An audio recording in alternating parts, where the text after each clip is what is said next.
ನಮಸ್ಕಾರ ಸ್ನೇಹಿತರೆ, ರಿಷಿ ಟೇಲ್ಸ್ ಚಾನಲ್ಗೆ ಸ್ವಾಗತ. ಇವತ್ತಿನ ಕತೆ ಶ್ವೇತಕೇತು ಆತ್ಮಜ್ಞಾನದ ಪಾಠ. ಬಹಳ ವರ್ಷಗಳ ಹಿಂದೆ ಉದ್ದಾಲಕ ಋಷಿ ಎಂಬ ಮಹಾನ್ ಋಷಿನೊಬ್ಬನಿದ್ದ. ಅವರಿಗೆ ಒಬ್ಬ ಚಿಕ್ಕ ಮಗನಿದ್ದ. ಅವನ ಹೆಸರು ಶ್ವೇತಕೇತು.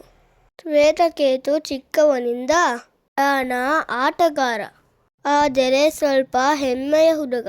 ಅವನು ಯಾವಾಗಲೂ ತಾನು ಎಲ್ಲರಿಗಿಂತ ಬುದ್ಧಿವಂತ ಅನ್ಕೋತಿದ್ದ.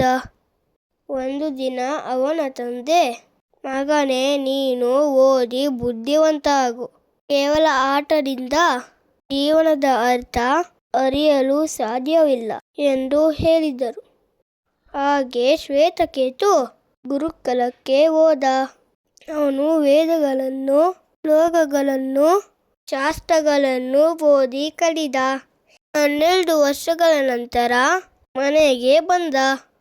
ಆದರೆ ಅವನ ಕಣ್ಣುಗಳಲ್ಲಿ ಅಹಂಕಾರದ ಕಲೆ, ಮಾತಿನಲ್ಲಿ ಹೆಮ್ಮೆ ಸ್ವರ. ಅಪ್ಪ, ನಾನು ಎಲ್ಲನೂ ಕಲಿತಿದ್ದೇನೆ.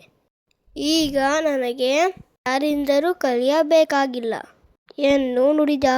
ಉದ್ದಾಲಕ ಋಷಿ ಮೃದುವಾಗಿ, ನಿಜವಾಗಿಯೂ ಎಲ್ಲ ಗೊತ್ತೇ? ಹಾಗಾದರೆ ಯಾವ ಶಕ್ತಿ ಈ ಜಗತ್ತಿನೆಲ್ಲ ಚಲಿಸುತ್ತಿದೆ? ಯಾವುದು ಕಾಣದಿದ್ದರೂ ಎಲ್ಲೆಡೆ ಇದೆ, ಹೇಳು ನೋಡೋಣ ಎಂದು ಕೇಳಿದರು. ಶ್ವೇತಕೇತು ಯೋಚಿಸಿದ, ಆದರೆ ಅವನಿಗೆ ಉತ್ತರ ತಿಳಿಯಲಿಲ್ಲ. ಆಗ ಅವನ ತಂದೆ ಒಂದು ಉಪ್ಪಿನ ಕಡ್ಡಿ ತೆಗೆದುಕೊಂಡು ನೀರಿನಲ್ಲಿ ಹಾಕಿದರು. ಮಗು, ಈ ನೀರನ್ನು ಕುಡಿ ಎಂದು ಹೇಳಿದರು. ಶ್ವೇತಕೇತು ಕುಡಿದ. ಅಪ್ಪ, ನೀರು ಉಪ್ಪಾಗಿದೆ ಎಂದು ಹೇಳಿದ. ಆ ಉಪ್ಪು ಎಲ್ಲಿದೆ ತೋರಿಸು ಎಂದು ಅವನ ತಂದೆ ಕೇಳಿದರು. ಅದು ಕರಗಿ ಹೋಗಿದೆ, ಕಾಣುವುದಿಲ್ಲ, ಆದರೆ ಇದೆ ಎಂದು ಉತ್ತರಿಸಿದ.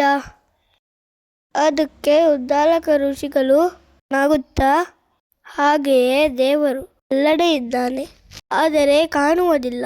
ಆ ಶಕ್ತಿಯನ್ನು ತಿಳಿಯಬಹುದು. ಅದೇ ಶಕ್ತಿ ನಿನ್ನಲ್ಲೂ ಇದೆ. ಅದೇ ಆತ್ಮ, ಅದೇ ಸತ್ಯ ಎಂದು ಹೇಳಿದರು. ಶ್ವೇತಕೇತು ಮೌನನಾಗಿ ಕೇಳುತ್ತಿದ್ದ. ಅವನ ಹೆಮ್ಮೆ, ಅಹಂಕಾರ ಎಲ್ಲವೂ ಆ ಉಪ್ಪಿನಂತೆ ಕರಗಿತು. ಅಪ್ಪ, ಈಗ ನನಗೆ ಅರಿವಾಗಿದೆ.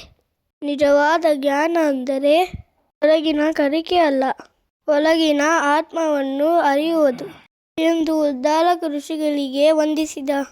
ಅವನ ಹೃದಯದಲ್ಲಿ ಜ್ಞಾನದ ಬೆಳಕು ತುಂಬಿತು. ಜ್ಞಾನದಲ್ಲೇ ಶ್ರೇಷ್ಠ ತಾನು ಯಾರು ಎಂಬ ಅರಿವು. ಈ ಕಥೆ ನಿಮಗೆ ಇಷ್ಟ ಆದರೆ ಸಬ್ಸ್ಕ್ರೈಬ್, ಲೈಕ್, ಶೇರ್ ಮಾಡಿ.